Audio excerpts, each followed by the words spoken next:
Before we leave, I would love to talk about like looking ahead.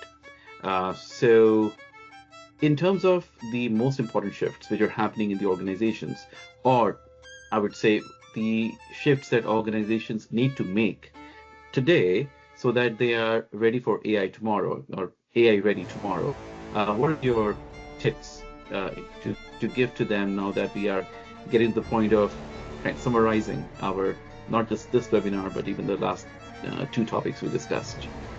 Yeah, and we're going to continue to take this thin slice approach. We're going to, talk about how we got here, where we're going. So it goes back to those three core principles. And they are core, they are principles. That is what's going to allow this to succeed and sustain over time. So get your data right through simplicity and establishing that virtuous cycle. If you nail the beginning of that virtuous cycle, life becomes a lot easier because, as you said, the momentum, the compounding benefits produce so much accelerated value that you're not working against yourself.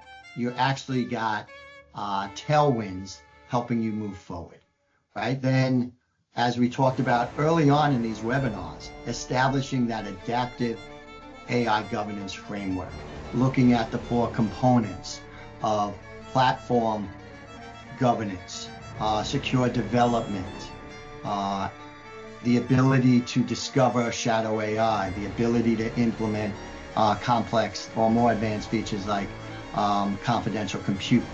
And then, as you talked about early on today, and this is very important, start to cultivate the culture, not only from an execution standpoint, as we've been talking about, but an innovation standpoint.